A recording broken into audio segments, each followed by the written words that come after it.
Hey guys, welcome back to the All Sports Pass. My name is Eli and I'm your host tonight. And we got a lot to talk about. There have been some great games this past week, and we got some good games coming up for week 3. And I can't wait to talk about it. But before we get into this video, you already know I got to start with the verse of the day. Today's verse comes from Psalm 23:1, and it says, "The Lord is my shepherd, I lack nothing." And before we get in this video, leave a like, subscribe for more high school football content. Without further ado, let's begin. So it was a pretty good week of high school football in week 2. And, you know, and there have been some good games. And there's also been some impressive games. Like, for example, William Blount at Austin East. William Blount winning 59-20 over the Roadrunners. And William Blunt is actually covered on the All Sports Pass Podcast West channel, which I'll leave a link down in the description down below. And all I'm going to say is this: is that I honestly think William Blunt is doing amazing so far. Like, their first game was a 49-0 win over Loudon. Then they go to Austin East, win 59-20. They're putting up big numbers this season, and so far they've only allowed 20 points. So that's some consideration now. While they're in 5A, you'll be able to see how their momentum goes into when they reach district play. All right, next game we got is Grace at Carter, and Carter, of course, just came up short in this game. But however, I think found the Hornets, like, I'm glad, for one thing, I'm glad it's a non-region game, so you can figure out, like, what went wrong a little bit. But however, the fact is that with this game, like, on the way it did, you can use this loss to find a way to get better. And remember, Carter, of course, having the momentum win over Northview at Northview in week 1 with the 57-19 win. And they'll be heading to district play this week, which we'll talk about briefly here in a second. But however, Carter being able to keep it up with Grace is pretty good, so I'll give them that. And yeah. Next one I have is Catholic at Anderson County. Catholic, of course, not covered on any of the channels like yet, because because you just never know. We may cover them in the future. West Channel may cover them in the future. We don't know yet. It's still too early to tell. But Catholic going in there put up big numbers on Anderson County, as you can see, a 28-7 win, and like we talked about him before, of course, Tennessee commit Tyreek King on that team. It's interesting to see what Tyreek can do and what he can bring to the Vols when he lands on Rocky Top after the conclusion of his high school playing career. And, Catholic, of course, they're now 2-0, and Anderson County being 0-1-1 with the 0-1-1, of course, including that no contest against Powell. So, yeah. All right, next game we got is Central at Fulton. Battle of Broadway. Central putting up big numbers over Fulton. Central wins the rivalry game this year, and Fulton, of course, 0-2, and Central is now 1-1. But however, Central, of course, kept it close with Dobbins Bennett. They're able to beat Fulton at Fulton, and it'll be interesting to see what happens with the Bobcats and the Falcons heading into this week. And yeah. All right, and then we have Sevier County, Jefferson County. All I say is not surprised about this result. Sevier County is still on that momentum after the state championship win. They're now on a 17-game win streak, and man, I'm gonna say this, that if Sevier County keep on this momentum, then I could potentially see them having a deep run in the playoffs and even back to the championship game.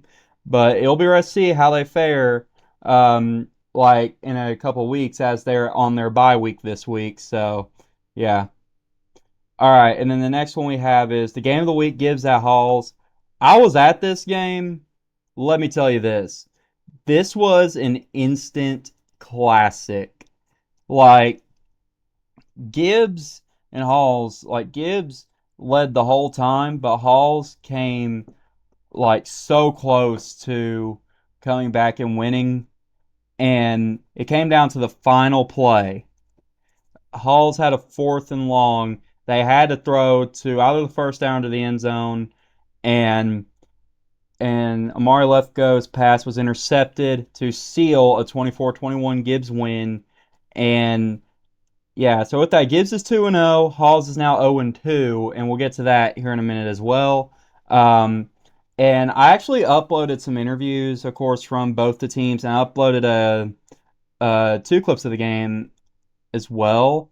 Um, and yeah, and I just have to say, this game, instant classic. I honestly think, that's why I say, this is one of the, in my opinion, one of the, if not the best rivalry in Tennessee. Because these schools, it always delivers every year. All right. And then now we go into week 3. And first game we're going to cover is Union County at Carter. Of course, Union County is 0-2. They're coming off a 49-7 loss to Granger, and Carter is 1-1. And with this being a district game, first time in a while that these two teams have met, um, there's a lot at stake here. Union County is also 0-1 in the region, of course, with that 49-0 loss to Gibbs. Carter is, has not played a region game yet, and it'll be to see what happens. And can the Hornets, of course, prevail? And can Union County potentially pull the upset? You just never know. And like I said last year, it's high school football. You just never know. But I will say this, that with Union County at Carter, like it'll be to see what happens. And yeah. Next game we got is Fulton at Anderson County. And personally, I think this. Here are my thoughts on it. Fulton seems like they are struggling a little bit, but you got to remember last year they were able to keep it close with Anderson County at Anderson County, and if Coach Long can repeat that same performance last year, then I could see Fulton keeping it close with Anderson County, but you just never know. But if Fulton can do it, then I'll tell you what, then I'm going to say Fulton is one of the teams to take the bigger teams to the limit. And that's just well, I'm going to call them if they can do it. But for Anderson County, they're looking to get redemption after that home loss against Catholic, and it'll be right to see what happens. All right, next game we got is West at Central, and also the Connor, who's on the weather segment and also gets the clips from the Tennessee games, he will be at the West at Central game on Friday. And let me tell you this: this game here, I can't believe I'm saying this. I do not know who's going to win because Central looks like they've been making statements like crazy, and West, of course, losing like by multiple touchdowns against Maryville. And so with that being said, of course, with West, trying to adjust without Lamar Brown, it's going to be interesting to see how West does this game. So I'm going to say this game's a toss-up. Now, West still has a bunch of talent, and Central, of course, making a statement this year. I really don't know. But, yeah, and like I said, Connor will be at this game. So that's so if you see clips from this game, it's from Connor. So, yeah.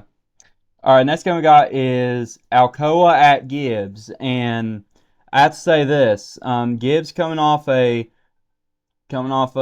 clutch win over Halls, but however, Alcoa is also 2-0, and they beat Bearden 63-13 last week. And they have to say for this: if I'm the Eagles, you go into this game.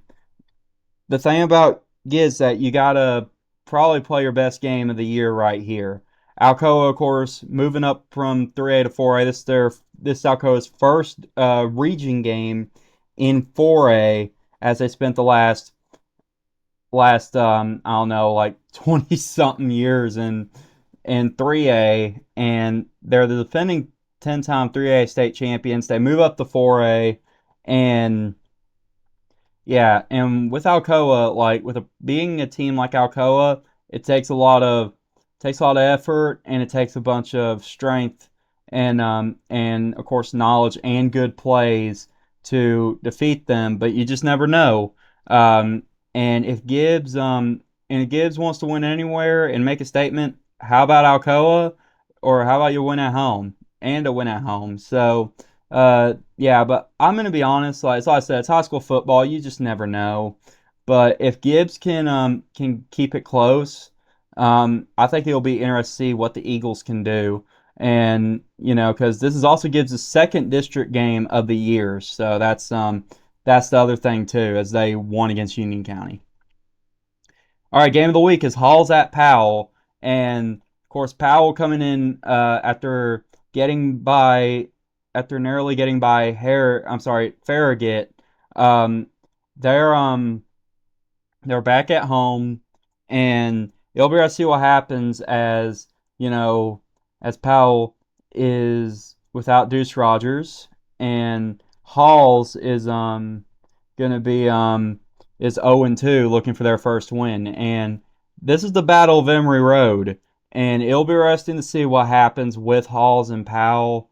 And I personally think that if Powell can I think they know if Halls can keep it close with Powell, it'll make for an interesting game and everything. So that's really what I think will happen. To keep in mind, these are my predictions, and these are what might happen. And it's you never know. It's high school football. You just never know. But however, I do think, of course, that this should be a good game. It's actually going to be on TV tomorrow, and I can't wait to see it. And yeah, so we're going to cut to commercial, and we're going to have Connor end it off on the weather segment. So thanks for watching. God bless, and good night. We want to take a moment to thank our sponsors.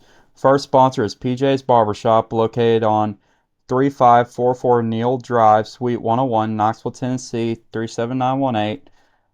Call or text Pam or Jackie on using the numbers on your screen to schedule an appointment. Next sponsor is Sierra Lynn Photography. You can DM Sierra at Sierra_343 or SierraLynn.photos on Instagram. Schedule a session. Next sponsor is Bigs Only, and you can check them out by going to the link on the top left of your screen. And the next and last sponsor is Blended by Justice. You can go check Justice out by going to the link on your screen.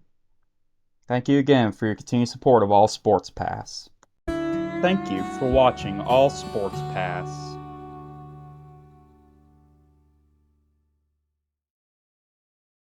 Weather segment. My name is Connor Holland, and for this Friday, we're looking about right now at 12 p.m.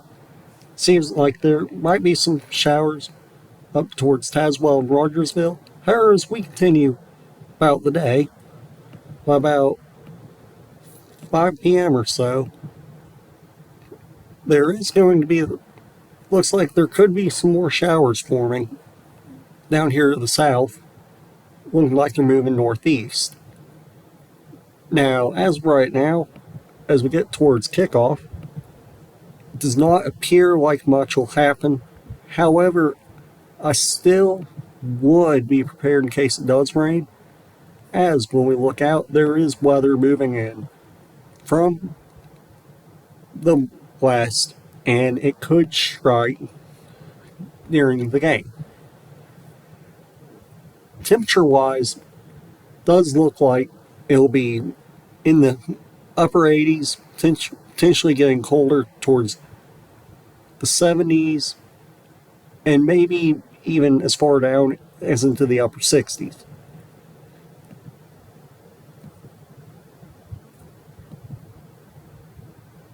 As we get closer, it does seem like potentially the wind could be moving this front away or force it to move northeast. However, it could still strike during the game, so I would be cautious and potentially bring a jacket just in case.